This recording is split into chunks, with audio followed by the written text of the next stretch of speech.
On today's episode, social media and dating.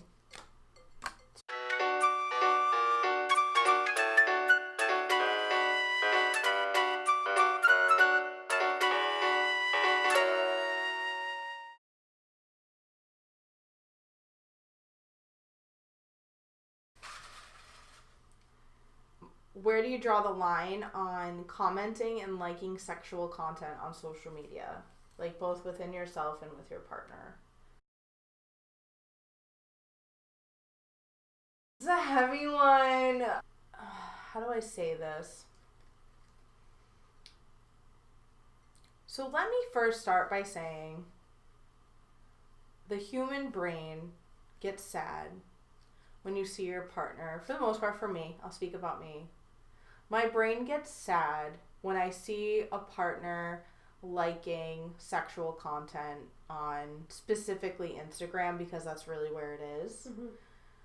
I compare myself to the things that they like on Instagram, physically and personality wise, but definitely more intensely focused on the physicality of the person and mostly focused on their butts. Like if it's an account where the girl has a bigger butt than me, I get upset. That's so interesting. It's very specific that to is like specific. Butts. Because I think because I identify as a curvaceous woman, there's like, great, I have that. I have big boobs. And I have a decent butt. Yeah. And I mean, it's a beautiful butt. But like as far as sizing, it's a decent sized butt.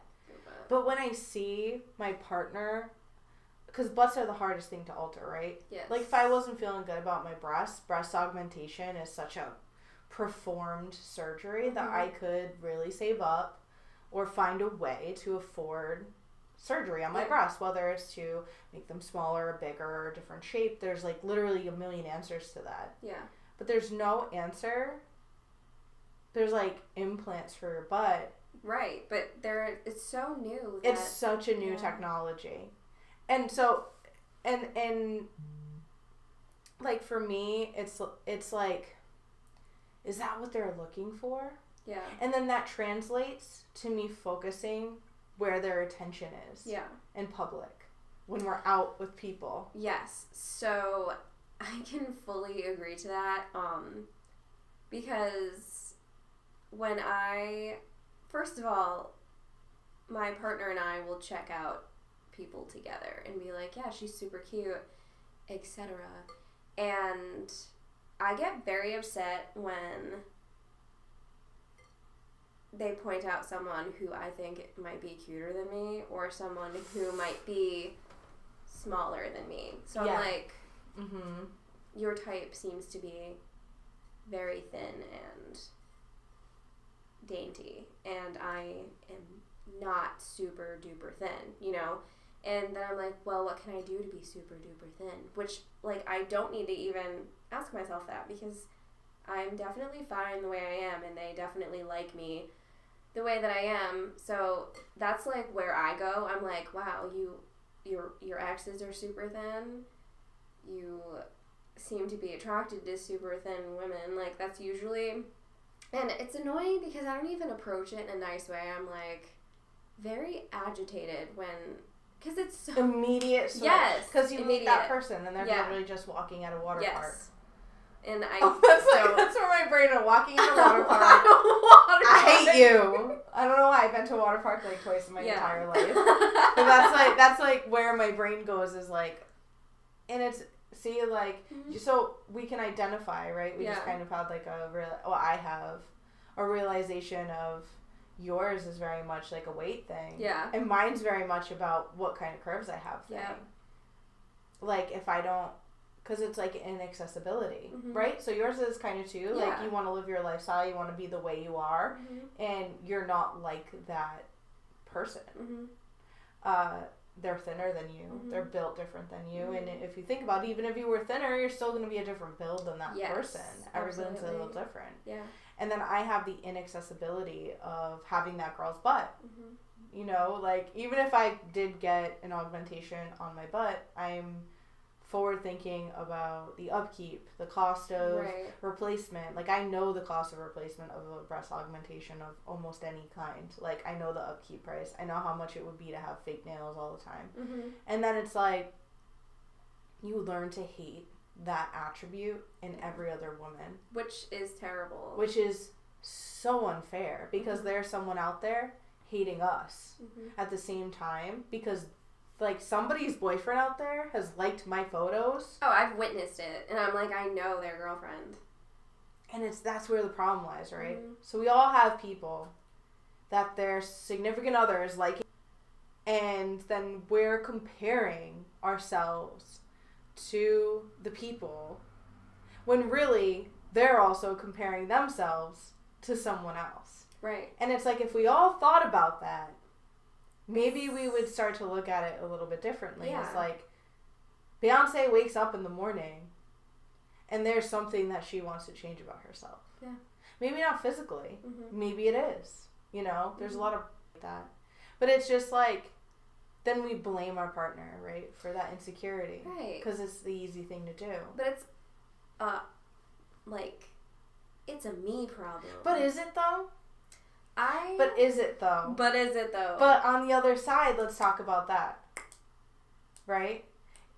Like, is it appropriate to like pornographic or sexually on social media? And when I talk about this, I specifically mean Instagram is where all my problematic things have happened. Rarely on Facebook. Facebook's not really like a place of sexuality. You can't. Right. Really. And then Tumblr is like really not a huge part of any of my relationships. And like Reddit, porn doesn't bother. Actual porn doesn't bother me. Me too. I don't have a jealousy of porn. And we'll obviously talk about this in another episode. I enjoy that I think my partner will enjoy to my partner. Right. It's not that. I feel like there are some questions that you should ask yourself about the pictures, or like the pictures that your partner is liking or commenting on. Number one, is this person accessible? Is it, or do I they was live? Just gonna say, I have to cut you off for a second. Cut me off. It's okay. So it's two sides of the coin. Are their accessibility to that person versus our inaccessibility to become like them. Oh my God, that's like, boo! Like, revelation in my brain is like, the social media makes those people accessible to them. It feeds a little bit of that person every single day to them as like a source of entertainment. And they can message them. They could message them. And there's no way for us to know. Yeah. There's also, so for me personally, I don't generally care what my partner is liking on Insta. It's just, I guess I can't base it off of my current partner because they're not super active on social media, so that makes it a little bit harder to answer. But in the past, I have been a little bit, like, excessive with checking what my partner's liking. Like, you know the section where you can go on Instagram and it'll be like, this person likes. I would look and be like, what are they liking? Like a crazy and then person. Sometimes you really have to, is it not 3:15 a.m. when you're doing that though? And so I guess to speak on me and my who I am now, I really don't care what they're liking, just as long as it's not a person. That sounds weird. If this is someone that situation, so let's say that there was someone that talked to them constantly and it seemed to have a more flirtatious vibe, even though it was very subtle, and are they constantly liking and commenting on things? That's a big difference. But it's just, if it's just someone that they follow mutually on social media and they liked a sexy picture of them, I don't really care. But if it's constant interaction and it seems inappropriate, that's where I feel uncomfortable. So, is this person accessible? Do they live in the same area? Are they in the same state? Do they have similar friends? Are they ever going to meet at some point? Are they going to ever be in the same area, party, whatever you may have it? You know, those things just feel like more of a threat I guess. Yeah. The accessibility. Right. Versus the inaccessibility to be like that person. Yeah. That's like really what it boils down to. Yeah. And it's like, then you get a fixation. Yeah. Which is, it's so frustrating because I don't want to be that way. I just want to be like, sure, I don't care. Yeah. Do what you want. But there's obviously parts of me that is like, that kind of hurts. It hurts. It really does. But, like, whose problem is it? I feel like you should just be able to like things on Instagram or comment on stuff. It's so hard because there's such a thin line between respect and disrespect. Yeah. And it's so in the eye of the beholder. Yeah. I think it's also like, I love sex workers. Mm-hmm. I love them so much. They slay. They educate. They're tough. Mm-hmm. Like, do they have faults like every other human being? Yeah. Because they're not a superhero, but they deal with a lot. And so, like, to feel negatively towards someone who is leaning towards maybe more of a sex worker type of content creation breaks my literal heart. Mm-hmm. It breaks my heart, but there's no way when I have these feelings, there's no way I'm the only girl out there or boy or whoever that is sitting here and feeling bad about myself because of what my partner is doing online.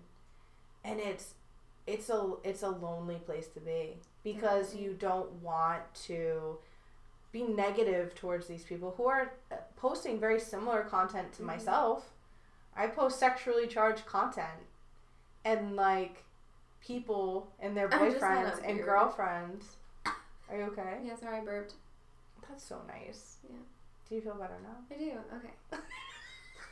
It was like stuck there. I was like, I didn't want to make a big burp noise and like interrupt you, but I interrupted you anyways. So here we are. Here we are. We're moving on. We all burp. Basically, I just don't want to hate people who post basically the same stuff that I do. So I want to hear like more opinions. Oh, definitely, because this is such a. We don't talk about it. No, it's because you're like I get afraid to talk about it because there's also a line where is this toxic? When does it become toxic to be like, hey, I don't like you liking this and that, like, you know what I mean? Right. Like, you can definitely like your friends' posts. You can comment on them. You can tell your friends they're cute. But, like, once it becomes to an excessive point, it's just super uncomfortable. It's hard to see. Yeah. And it's like, are we conditioned to be that way because we're competitive with others? Yeah. Which is sad. Is it from our past traumas because we have been cheated on? Like, or we have dishonest? Like, where is that energy coming from? Yeah.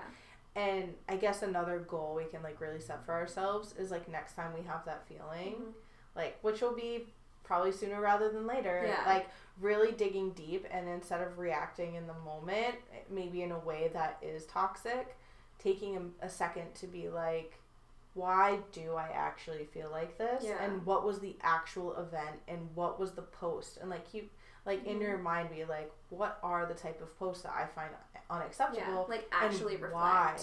Why am I doing that? Like, and don't just be uncomfortable and upset. Actually try to figure out why this is happening. Because, like, you don't want it to happen all the time. You're just going to be really miserable. Yeah, and but I also, on the other hand, want to explore in my brain if I think that there should be some restraint on how much you interact with someone with sexual content online when you're in a relationship. Absolutely. You know, it's like, what's your definition of loyalty? Right.